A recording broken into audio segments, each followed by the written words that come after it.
പ്രിയപ്പെട്ടവരെ, നമ്മളെ മക്കൾ നീറ്റ് എക്സാമൊക്കെ എഴുതി വളരെ വിഷമത്തോടു കൂടിയാണ് കുറേ കുട്ടികളും വന്നിട്ടുള്ളത്. കാരണം ഭയങ്കര ടഫാണ്, വിചാരിച്ചതിനേക്കാൾ ലെങ്തിയാണ് ക്വസ്റ്റ്യൻസ്. കുറേ സമയം വായിക്കേണ്ടി വരുന്നുണ്ട് ഓരോ ക്വസ്റ്റ്യനും ആൻസർ ചെയ്യാൻ. അപ്പം ഒരുപാട് ക്വസ്റ്റ്യൻസ് മക്കൾക്ക് അറ്റൻഡ് ചെയ്യാൻ കഴിയാത്തൊരവസ്ഥയ്ക്ക് എത്തിയിട്ടുണ്ട്. പ്രധാനമായിട്ടും ഫിസിക്സൊക്കെയാണ് അങ്ങനെ വന്നിട്ടുള്ളത്. അപ്പോൾ ഈ ഒരു നീറ്റ് കൊണ്ട് നമ്മൾ പഠിക്കേണ്ട പാഠങ്ങളെക്കുറിച്ച് നമ്മളിന്ന് ഡിസ്കസ് ചെയ്യാൻ പോകുന്നത്. ഈ ഒരു നീറ്റിൽ നമുക്ക് ഒരുപാട് കാര്യങ്ങൾ മനസ്സിലാക്കേണ്ടതായിട്ടുണ്ട്. ഇനി അടുത്ത വർഷങ്ങളിൽ നീറ്റ് എക്സാം എഴുതാൻ പോകുന്ന മക്കൾക്ക് ഒരുപക്ഷെ ഇത് വളരെയധികം ഉപകാരപ്രദമായിരിക്കും. അതിലൊന്നാമത്തെ കാര്യം എന്താണെന്നറിയോ? നമ്മളിനി പ്ലസ് ടു കഴിഞ്ഞതിന് ശേഷം, പ്ലസ് ടു വരെ നോർമലി പഠിച്ച് പ്ലസ് ടു കഴിഞ്ഞതിന് ശേഷം റിപ്പീറ്റ് ചെയ്യാം എന്ന് ആഗ്രഹിക്കുന്ന കുട്ടികളാണ് കേരളത്തിൽ ഒരുപാട് കുട്ടികളും. അപ്പം ആ ഒരു കാര്യം നിങ്ങൾ തിരിച്ച് ചിന്തിക്കേണ്ട അവസ്ഥയിലേക്ക് എത്തിയിട്ടുണ്ട്. എന്ന് പറഞ്ഞാൽ താഴത്തെ ക്ലാസ് തൊട്ട് തന്നെ നീറ്റിൻ്റെ ഒക്കെ ഫൗണ്ടേഷൻ നിങ്ങൾ അറ്റൻഡ് ചെയ്ത് വരേണ്ടതായിട്ടുണ്ട്. ഈവൻ 10ാം ക്ലാസ് കഴിഞ്ഞ ഉടനെയെങ്കിലും നീറ്റിന് വേണ്ടി പ്രിപ്പയർ ചെയ്യണം. കാരണം പ്ലസ് ടു കഴിഞ്ഞിട്ട് നിങ്ങൾ ഇനി റിപ്പീറ്റ് ചെയ്ത് പഠിക്കാമെന്ന് വിചാരിച്ചു കഴിഞ്ഞാൽ ഇത്രയും ടഫായിട്ടുള്ള എക്സാം, ഇത്രയും കൂടുതൽ സിലബസ് ഒരു പക്ഷേ പഠിച്ച് തീർന്നോളന്നില്ല. അപ്പോൾ അങ്ങനെ ആകുമ്പോൾ ഒരുപാട് പ്രശ്നങ്ങൾ ഇനിയും നിങ്ങൾ ഫേസ് ചെയ്യേണ്ടി വരും.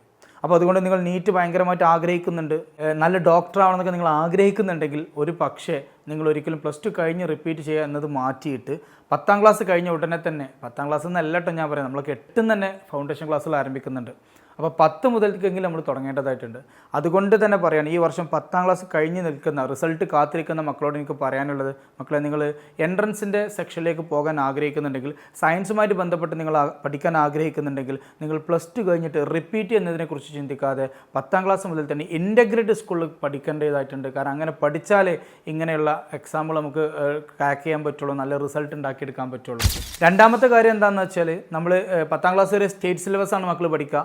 സ്റ്റേറ്റ് സിലബസ് പഠിച്ചതിന് ശേഷം പിന്നീടാണ് അവർ CBSE കുറിച്ച് പഠിക്കുക. നമ്മളെ കേരള സിലബസ് സ്കൂളുകളൊക്കെ പ്ലസ് 1 പ്ലസ് 2 പഠിക്കുമ്പോൾ ഭൂരിഭാഗം കുട്ടികളും, സത്യസന്ധമായ കാര്യമാണ് കേട്ടോ, ഭൂരിഭാഗം കുട്ടികളും NCERT ബുക്ക് കാണുന്ന പോലും ഉണ്ടാവില്ല. നമുക്ക് ചുറ്റുപാടുള്ള സ്കൂളിലുള്ള അവസ്ഥയാണ് നമ്മൾ പറയുന്നത്. ഭൂരിഭാഗം കുട്ടികൾ NCERT ടെക്സ്റ്റ് ബുക്ക് കാണുന്ന പോലും ഉണ്ടാവില്ല. അവർ ടീച്ചേഴ്സ് കൊടുക്കുന്ന പ്രിൻ്റ് നോട്ടും അതുപോലെ തന്നെ സെലക്റ്റീവായ ചില ടോപ്പിക്കുകളും മാത്രമാണ് പഠിക്കുക. ഒരു പക്ഷേ അത് പഠിച്ചത് കൊണ്ട് അവർക്ക് ഹയർ സെക്കൻഡറിക്ക് നല്ല മാർക്ക് ഉണ്ടായേക്കാം, എന്നാൽ എൻട്രൻസിന് അവർക്ക് കൺസെപ്ഷനിൽ പഠിക്കാനുള്ള ഒരു അവസരം ഇല്ലാതെ പോവുകയാണ്. അതുകൊണ്ടാണ് പറയുന്നത്, ഇൻ്റഗ്രേറ്റഡ് സ്കൂളിലാകുമ്പം എങ്ങനെ പോയാലും ഒരുപാട് NCERT line by line clear ചെയ്ത് പഠിപ്പിക്കുന്ന ഒരവസ്ഥ ഉണ്ടാകും. ഒരുപാട് ഒബ്ജക്റ്റീവ് ക്വസ്റ്റ്യൻസ് അവർ ചെയ്യും, ഒരുപാട് മോഡൽ എക്സാം ചെയ്യും. അതിനേക്കാളൊക്കെ അപ്പുറം ഏതൊക്കെ എൻട്രൻസ് എക്സാം നമ്മളെ നാട്ടിൽ നടക്കുന്നുണ്ടോ അതിനെക്കുറിച്ചൊക്കെ കൃത്യമായ ധാരണ നൽകാനും ഇൻ്റഗ്രേറ്റഡ് സ്കൂളിന് സാധിക്കും. അതുകൊണ്ട് 10ാം ക്ലാസ് കഴിഞ്ഞ് ഇനി നിങ്ങൾ പ്ലസ് ടു കഴിഞ്ഞിട്ട് എൻട്രൻസ് നോക്കുന്നാൽ കഴിയൂല. കാരണം ഗവൺമെൻറ് തന്നെ ഇൻഡിക്കേഷൻ തന്നെ അതാണ്, പെട്ടെന്നൊന്നും ഇനി റിസൾട്ട് ആവാൻ കഴിയില്ല എന്നുള്ളത് നമുക്ക് ആ എക്സാമിലൂടെ മനസ്സിലാക്കാം. 650 680 കിട്ടിയ കുട്ടികൾക്ക് MBBS കിട്ടിയിരുന്നിടത്ത് ഇപ്പം നമ്മൾ 550 520 മാർക്ക് ഉണ്ടെങ്കിൽ കിട്ടുമെന്ന് പ്രവചിക്കുന്ന ഒരവസ്ഥയിലേക്കാണ് എക്സാം ടഫായിട്ടുള്ളത്. അപ്പോൾ എത്ര ടഫായിട്ടുണ്ടാവും?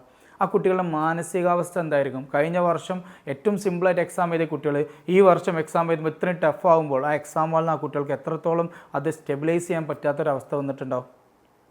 വളരെ ചിന്തിക്കേണ്ട ഒരു കാര്യമാണത്. അപ്പോൾ അതുകൊണ്ട് പറയുകയാണ്, സിലബസും അതുപോലെ തന്നെ കൃത്യമായി പ്രിപ്പറേഷനും ഇല്ലാതെ ഇനിയുള്ള കാലത്ത് നമുക്ക് നല്ലൊരു എൻട്രൻസ് ക്രാക്ക് ചെയ്യാൻ കഴിയില്ല. അപ്പോൾ അതുകൊണ്ട് 10ാം ക്ലാസ് കഴിഞ്ഞ മക്കളാണെങ്കിൽ നിർബന്ധമായിട്ട് ഇൻ്റഗ്രേറ്റഡ് സ്കൂളിലൂടെ തന്നെ വരണം. കാരണം അങ്ങനെ വന്നാലേ നമുക്ക് നല്ലൊരു റിസൾട്ട് ക്രാക്ക് ചെയ്യാൻ പറ്റുള്ളൂ കേട്ടോ. അതെപ്പോഴും മനസ്സിലാക്കും. അതുപോലെ തന്നെ നമ്മൾ ശ്രദ്ധിക്കേണ്ട വേറൊരു കാര്യമാണ്, നമ്മൾ ഒരുപാട് ഇൻ്റഗ്രേറ്റഡ് സ്കൂൾ നമുക്ക് നാട്ടിൽ കാണാൻ പറ്റും, ഒരുപാട് സ്കൂളുകൾ കാണാൻ പറ്റും. ഇപ്പോൾ ഇങ്ങനെ ഓരോ ദിവസം പുതിയ പുതിയ സ്കൂളുകളൊക്കെ വന്നുകൊണ്ടിരിക്കണം. എല്ലാ സ്കൂളും എൻട്രൻസ് കോച്ചിങ്ങോട് കൂടിയുള്ള സംവിധാനങ്ങളാണെന്ന് പരസ്യത്തിലൊക്കെ കൊടുക്കുകയും ചെയ്യും. പക്ഷേ സത്യസന്ധമായിട്ട് എത്ര സ്കൂളുകളാണ് എൻട്രൻസ് കോച്ചിങ് കൊടുക്കുന്നുണ്ടാവുക? അതിനെക്കുറിച്ച് നിങ്ങൾ പഠിക്കണം. കാരണം അതിന് മുൻപ് പഠിച്ചു പോയ മക്കളുടെ റിസൾട്ടുകൾ നിങ്ങൾ അനാലിസിസ് ചെയ്യണം. അതുപോലെ തന്നെ അവർ കൃത്യമായി അവരുടെ ഫീഡ്ബാക്ക് നിങ്ങൾ കളക്ട് ചെയ്യണം. അതിൻ്റെയൊക്കെ അടിസ്ഥാനത്തിൽ മാത്രമേ പഠന കാര്യങ്ങളിൽ എത്രത്തോളം കോച്ചിങ് അവർക്ക് നൽകുന്നുണ്ട് മനസ്സിലാക്കാൻ പറ്റുള്ളൂ. സാധാരണ എല്ലാ രക്ഷിതാക്കളും ചെയ്യാറുള്ള കാര്യം, പരസ്യങ്ങളും മറ്റു കാര്യങ്ങളൊക്കെ കണ്ടിട്ട് നമ്മൾ അവിടെ ജോയിൻ ചെയ്ത് കഴിഞ്ഞതിന് ശേഷം കഴിഞ്ഞു പോയ മക്കൾ എന്ത് നേടി എന്നതിനെക്കുറിച്ച് കൃത്യമായൊരു അനാലിസിസ് ഇല്ലാത്തൊരവസ്ഥ വരികയാണ്.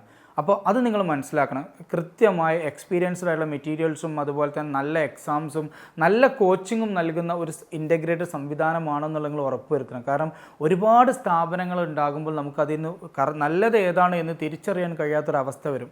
അപ്പോൾ ആ അവസ്ഥയാണ് ഏറ്റവും മോശം അവസ്ഥയിലേക്ക് പോവുക. അതുകൊണ്ട് തന്നെ നമ്മളുടെ ഒബ്സർവേഷൻ കൊണ്ട്, നമ്മളെ വിലയിരുത്തലുകൾ കൊണ്ട്, അവിടെ പഠിച്ചിറങ്ങിയ മക്കളുടെ അഭിപ്രായങ്ങൾ കൊണ്ടായിരിക്കണം നമുക്ക് കൃത്യമായൊരു നല്ലൊരു സ്കൂളാണോ, ഇൻ്റഗ്രേറ്റ് എന്ന വാക്കിനെ കൃത്യമായി അർത്ഥം നൽകുന്ന ഒരു സംവിധാനങ്ങളാണ്, സിസ്റ്റങ്ങളാണ് അവിടെ ഉള്ളത് നിങ്ങൾ ഉറപ്പ് വരുത്തേണ്ടതായിട്ടുണ്ട്.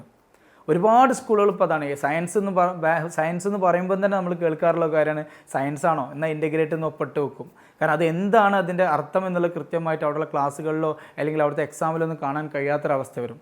അപ്പോൾ നിങ്ങൾ ഇൻ്റഗ്രേറ്റഡ് സ്കൂൾ സെലക്ട് ചെയ്യുമ്പോൾ അവിടുത്തെ പ്രീവിയസ് ഇയർ റിസൾട്ട്, അതുപോലെ തന്നെ അവിടുത്തെ മക്കളുടെ അഭിപ്രായങ്ങൾ, കോച്ചിങ്ങിന് അവിടെ പ്രാധാന്യം ഉണ്ടോ എന്ന് നിങ്ങൾ ഉറപ്പുവരുത്തണം. ഹാർവസ്റ്റിലൊക്കെ കറക്റ്റ് പറഞ്ഞാൽ ഒരു 30% ഹയർ സെക്കൻഡറി ക്ലാസ്സുകളായിരുന്നെങ്കിൽ ബാക്കി 70% നമ്മളുടെ ഈ ഒരു കോച്ചിങ്ങുമായിട്ട് ബന്ധപ്പെട്ട കാര്യങ്ങളാണ് ഉണ്ടാവുക.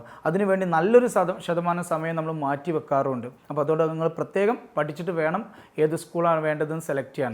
അതുപോലെ തന്നെ നമ്മൾ ശ്രദ്ധിക്കേണ്ട കാര്യം, പല ഇൻ്റഗ്രേറ്റഡ് സ്കൂളുകൾ നമ്മൾ സെലക്ട് ചെയ്യാറുണ്ട്. അവിടുത്തെ സൗകര്യങ്ങളും അവിടുത്തെ ഫെസിലിറ്റികളും അവിടുത്തെ മറ്റ് കാര്യങ്ങളൊക്കെ നോക്കിയിട്ടാണ് നമ്മൾ ചെയ്യുക. എല്ലാം നോക്കേണ്ടതെന്ന് നമ്മൾ പറഞ്ഞു. പക്ഷേ അതിനേക്കാളൊക്കെ ഒരുപാട് മുന്നേ നിങ്ങൾ ശ്രദ്ധിക്കേണ്ട കാര്യം അവിടുത്തെ പഠനം, വിദ്യാഭ്യാസം, മക്കൾക്ക് കൃത്യമായ ക്ലാസ്സുകൾ നൽകുന്നുണ്ടോ, നല്ല ഫാക്കൽറ്റീസ് ഉണ്ടോ, നല്ല എക്സാംസ് ഉണ്ടോ എന്നൊക്കെയാണ്. നമ്മൾ സൗകര്യങ്ങളും മറ്റു കാര്യങ്ങളൊക്കെ അവിടെ ഉണ്ടായിക്കോട്ടെ, 2 വർഷം കഴിഞ്ഞ് നമുക്ക് ആ സൗകര്യങ്ങൾ കൊണ്ട് പോകാൻ കഴിയില്ല. ആ സംവിധാനത്തിൽ നിന്ന് നമ്മൾ കൊണ്ടുപോകുന്ന ആകെ ഒരു കാര്യം എന്താണ്? മക്കൾക്ക് നല്ല അറിവാണ്. അപ്പോൾ റിസൾട്ടുള്ള നല്ലോണം പഠിപ്പിക്കുന്ന ഒരു ഇൻ്റഗ്രേറ്റഡ് സ്കൂൾ വേണം നിങ്ങൾ സെലക്ട് ചെയ്യാൻ. എന്നതിന് ശേഷം മാത്രമേ അടുത്ത കാര്യങ്ങൾക്ക് നിങ്ങൾ പ്രിഫറൻസ് കൊടുക്കാൻ പാടുള്ളൂ എന്നാണ് എൻ്റെ ഒരു പേഴ്സണൽ ഒപ്പീനിയൻ. ഈ ഒരു മത്സരകാലത്ത് മക്കളൊക്കെ ഭയങ്കരമായിട്ട് മത്സരത്തിലാണ്. ആരാണ് ഏറ്റവും കൂടുതൽ പഠിക്കുന്നത്, ആരാണ് ഏറ്റവും കൂടുതൽ റാങ്ക് വാങ്ങുന്നതൊക്കെ. അപ്പോൾ എല്ലാ കുട്ടികൾക്കും ഒരുപോലെ പെർഫോം ചെയ്യാൻ പറ്റിക്കോളണമെന്നില്ല. അപ്പോൾ നമ്മൾ എപ്പോഴും ശ്രദ്ധിക്കേണ്ട കാര്യം, നമ്മളെ കുട്ടിക്ക് ആ സംവിധാനം എത്രത്തോളം അവരുടെ പൊട്ടൻഷ്യലിനനുസരിച്ച് എത്രത്തോളം ശരിയാവുമെന്ന് നമ്മൾ കൃത്യമായിട്ട് പഠിക്കേണ്ടതായിട്ടുണ്ട്. കാരണം നമ്മൾ കുട്ടിക്ക് കഴിയാത്തൊരു സംവിധാനത്തിൽ നമ്മൾ കൊണ്ടാക്കി, നമ്മൾ കുട്ടിക്ക് അത്ര താല്പര്യമില്ല എന്നാലോ നമ്മളതിലേക്ക് ഒരു സംവിധാനത്തിൽ കൊണ്ടാക്കി, അത് കുട്ടിക്ക് ഫോളോ ചെയ്യാൻ പറ്റുന്നില്ല. അങ്ങനെ വരുമ്പോൾ സ്വാഭാവികമായിട്ട് ആ കുട്ടി നെഗറ്റീവ് ആവുകയാണ് ചെയ്യുക. അതുകൊണ്ട് കുട്ടിയുടെ താല്പര്യത്തിനനുസരിച്ചിട്ട് വേണം നിങ്ങൾ സ്കൂളുകൾ സെലക്ട് ചെയ്യണം. അല്ലാതെ ഒരു കാരണവശാലും കുട്ടിക്ക് താല്പര്യമില്ലാതെ കുട്ടികൾക്ക് താങ്ങാൻ കഴിയാത്ത ഒരു ഉത്തരവാദിത്വം അവരെ തലയിൽ വെച്ച് കൊടുക്കുന്ന അവസ്ഥ ദയവായിട്ട് രക്ഷിതാക്കൾ ഒഴിവാക്കി കൊടുക്കണം. 10ാം ക്ലാസ്സിൻ്റെ റിസൾട്ടുകൾ വരാൻ പോവുകയാണ്. റിസൾട്ടുകൾ നോക്കി അവരുടെ താല്പര്യങ്ങൾ നോക്കി അവർക്ക് ഇഷ്ടപ്പെട്ടൊരു സംവിധാനത്തിൽ ഏറ്റവും നല്ല രീതിയിൽ പഠിക്കാനുള്ള അവസരം ഒരുക്കുക. എപ്പോഴും മനസ്സിലാക്കുക, മെഡിക്കൽ എഞ്ചിനീയറിംഗ് എന്നുള്ളത് മാത്രമല്ല നമ്മളുടെ നാട്ടിലെ ഒരുപാട് മറ്റനേകം കോഴ്സുകളുണ്ട്, ഒരുപാട് എൻട്രൻസ് എക്സാമുകളുണ്ട്. ഇന്ത്യയിലെ തന്നെ ഏറ്റവും മികച്ച കോളേജിൽ പഠിക്കാനുള്ള ഏറ്റവും നല്ല അവസരങ്ങളുണ്ട്. അപ്പോൾ RSL തന്നെ ഈ വർഷം 34ഓളം എൻട്രൻസ് എക്സാമുകളാണ് മക്കളെ കൊണ്ട് നമ്മൾ എഴുതിപ്പിച്ചിട്ടുള്ളത്. അപ്പോൾ ഒരുപാട് എൻട്രൻസ് എക്സാം അവർക്ക് ചെയ്തു കൊടുക്കാൻ പറ്റും. അതൊക്കെ നല്ല ജോലി സാധ്യതയുള്ള കോഴ്സുകളാണ്. അപ്പോൾ അതിനെക്കുറിച്ചൊക്കെ പഠിച്ച് തൻ്റെ കുട്ടിക്ക് ഏതാണ് അനുയോജ്യമായ സംവിധാനം എന്ന് രക്ഷിതാവും അധ്യാപകനും കൂടിയിരുന്ന് ആലോചിച്ച് തീരുമാനം എടുത്തിട്ട് വേണം നമ്മളതിലേക്ക് പറഞ്ഞേക്കാൻ. അങ്ങനെ കുറേ എക്സാമുകൾ അവർക്ക് കിട്ടുമ്പോൾ ഉറപ്പായിട്ടും കുറേ നല്ലൊരു എക്സ്പീരിയൻസ് അവർക്ക് കിട്ടും. ഒരു പക്ഷേ 10ാം ക്ലാസ്സിൽ നല്ല മാർക്കില്ലെങ്കിൽ പോലും മക്കൾക്ക് നല്ല കോളേജിൽ നമുക്ക് അഡ്മിഷൻ വാങ്ങിക്കൊടുക്കാൻ +2 ഈ ഒരു കോച്ചിങ്ങോട് കൂടി പോകുമ്പോൾ പറ്റും. ഇതിന് പ്രത്യേകമായിട്ട് ഞാൻ പറയേണ്ട ഒരു കാര്യം എന്താ വെച്ചാൽ, ഹാർവസ്റ്റിൽ 10ാം ക്ലാസ്സിലെ മാർക്ക് നോക്കിയിട്ടല്ല ഞാൻ അഡ്മിഷൻ കൊടുക്കാറുള്ളത്. അവരുടെ താല്പര്യത്തിനനുസരിച്ച് ഇനി അങ്ങോട്ട് കൃത്യമായിട്ട് പഠിക്കാൻ അവർ തയ്യാറാണെങ്കിൽ ഉറപ്പായിട്ടും ഹാർവസ്റ്റിൽ ഒരു സീറ്റ് ആ കുട്ടിക്കുണ്ടാകും. കാരണം അതിൻ്റെ ഒരുപാട് ചരിത്രപരമായ വലിയ റിസൾട്ടുകൾ നമുക്ക് കാണാൻ പറ്റുന്നുണ്ട്. ഈ വർഷം തന്നെ മെഡിക്കൽ എൻട്രൻസിൻ്റെ നീറ്റ് എക്സാം, ഇപ്പോൾ ടഫായിട്ടുള്ള എക്സാം എന്ന് പറയും, അത് കഴിഞ്ഞപ്പോൾ തന്നെ ഒരു വിദ്യാർത്ഥിയുടെ കേസിൽ വളരെ വലിയൊരു മാർക്കാണ് നമ്മൾ പ്രതീക്ഷിക്കുന്നത്. കാരണം അവന് 10ാം ക്ലാസ്സിലെ മാർക്ക് നോക്കിയിട്ടാണ് നമ്മൾ അഡ്മിഷൻ കൊടുത്തിരുന്നെങ്കിൽ ഒരു പക്ഷേ അവന് ഈ സ്ഥാനത്ത് എത്തൂലായിരുന്നു. 10ാം ക്ലാസ്സിൽ ഒറ്റ A+ ഇല്ലാത്ത ഒരുപാട് കുട്ടികൾ +1ലും +2ലും ഫുൾ A+ ആക്കി കൊടുക്കാനും നല്ല യൂണിവേഴ്സിറ്റിയിൽ അഡ്മിഷൻ വാങ്ങി കൊടുക്കാനും ഹാർവസ്റ്റിന് പറ്റിയിട്ടുണ്ട്. അപ്പോൾ നിങ്ങളുടെ ചുറ്റുപാടും ഏറ്റവും നല്ല കുട്ടികൾ, പഠിക്കാൻ ആഗ്രഹമുള്ള മക്കളുണ്ടെന്നുണ്ടെങ്കിൽ അവരുടെ റിസൾട്ട് എന്തോ ആയിക്കോട്ടെ, നല്ല റിസൾട്ടുള്ളവരും മോശം റിസൾട്ടുള്ളവരും എന്തോ ആയിക്കോട്ടെ, പഠിക്കാൻ ആഗ്രഹമുള്ള മക്കളാണെന്നുണ്ടെങ്കിൽ നല്ലൊരു അറ്റ്മോസ്ഫിയറിൽ സുരക്ഷിതമായ സംവിധാനത്തിൽ നിങ്ങൾക്ക് മക്കളെ പഠിപ്പിക്കണമെന്നുണ്ടെങ്കിൽ ഉറപ്പായിട്ട് നിങ്ങൾ താഴെ കാണുന്ന നമ്പറിൽ കോൺടാക്ട് ചെയ്യുക. നമ്മളൊരു ഹിറ്റ്സ് എന്ന് പറഞ്ഞിട്ട് എക്സാം ഉണ്ട്. ആ എക്സാം കുട്ടിയുടെ പൊട്ടൻഷ്യൽ മനസ്സിലാക്കാൻ വേണ്ടിയിട്ടാണ്, സെലക്ട് ചെയ്യാൻ വേണ്ടിയിട്ടില്ല. ആ എക്സാം കുട്ടിയെ കൊണ്ട് എഴുതിപ്പിക്കുക. അതിൻ്റെ അടിസ്ഥാനത്തിൽ നമുക്ക് അവർ അഡ്മിഷൻ്റെ കാര്യങ്ങൾ ചെയ്യാൻ പറ്റും. നല്ലൊരു എൻട്രൻസ് കോച്ചിങ് സംവിധാനത്തിൽ ഇൻ്റഗ്രേറ്റഡ് സ്കൂളിൻ്റെ യഥാർത്ഥ ശൈലിയിൽ കൃത്യമായ രീതിയിൽ നല്ല എക്സാമിൽ നല്ല കോച്ചിങ്ങോട് കൂടി നിങ്ങൾക്ക് നിങ്ങളുടെ മക്കളുടെ ഹയർ സെക്കൻഡറി സുരക്ഷിതമാക്കാം. ഹയർ സെക്കൻഡറി ഏറ്റവും സേഫായിട്ട് നിന്ന് കഴിഞ്ഞാൽ ഉറപ്പായിട്ടും ഹയർ സ്റ്റഡീസ് അവർക്ക് സേഫാവും. അപ്പോൾ ആ ഒരു വാക്കുകൾ എപ്പോഴും ഓർത്തു വെക്കണം. ഈ സമയത്തെങ്കിലും നമ്മൾ ശ്രദ്ധിച്ചിട്ടില്ലെങ്കിൽ ഇനി നമ്മളെ മക്കളുടെ മുന്നിൽ ഇങ്ങനെ അവസരങ്ങൾ ഇല്ലാതായിപ്പോവും. എല്ലാവരും വളരെ സീരിയസ് ആയിട്ട് ഈ കാര്യത്തെക്കുറിച്ച് ചിന്തിക്കുക. മക്കളുടെ ലൈഫിൽ നമ്മൾ തീരുമാനമെടുക്കേണ്ട ഏറ്റവും അവസാനത്തെ ഒരു പോയിൻ്റാണ്. അത് നല്ല രീതിയിൽ തന്നെ നമുക്ക് കംപ്ലീറ്റ് ചെയ്യാൻ സാധിക്കണം. ഉടൻ തന്നെ താഴെക്കാണുന്ന നമ്പറിൽ വിളിക്കുക, ഹിറ്റ്സ് എക്സാം എഴുതുക, എത്രയും പെട്ടെന്ന് തന്നെ ജോയിൻ ചെയ്യുക. ചെറിയ ക്ലാസ് മുതൽ തന്നെ ബേസിക് കാര്യങ്ങൾ പഠിപ്പിച്ച് നമുക്ക് മുന്നോട്ട് പോകാൻ പറ്റും. എല്ലാ മക്കൾക്കും 10ാം ക്ലാസ്സിൽ നല്ല റിസൾട്ട് ഉണ്ടാവട്ടെ എന്ന് പ്രത്യേകം ആശംസിക്കുകയാണ്.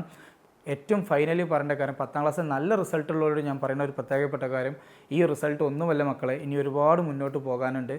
ഒരുപാട് ഇതുപോലത്തെ എക്സാമ്പിൾ നമ്മൾ ഫേസ് ചെയ്യാനുണ്ട്. അതുപോലെ തന്നെ റിസൾട്ട് കുറഞ്ഞ മക്കളോട് ഞാൻ പറയേണ്ട കാര്യം, ഇത് ജീവിതത്തിൻ്റെ ഒരു അറ്റമല്ല, ഇനിയും സാധ്യതകൾ ഒരുപാട് തെളിഞ്ഞു വരും. ആ സാധ്യത നിങ്ങൾ ഉപയോഗിക്കാൻ തയ്യാറാവണം. നിങ്ങളെ പഠിപ്പിച്ചെടുക്കാൻ നല്ലൊരു സംവിധാനം നിങ്ങൾക്ക് മുന്നിലുണ്ട്, ഉപയോഗപ്പെടുത്താൻ പറ്റുമോ എന്നുള്ളത് നോക്കുക. 10ാം ക്ലാസ്സിലെ റിസൾട്ടൊക്കെ വരികയാണ്, എല്ലാവരും ഏറ്റവും പെട്ടെന്ന് തന്നെ അടുത്ത തീരുമാനം എന്താണെന്ന് ഉറപ്പ് വരുത്തുക. എല്ലാവർക്കും നല്ലൊരു വിജയാശംസകൾ. Thank you.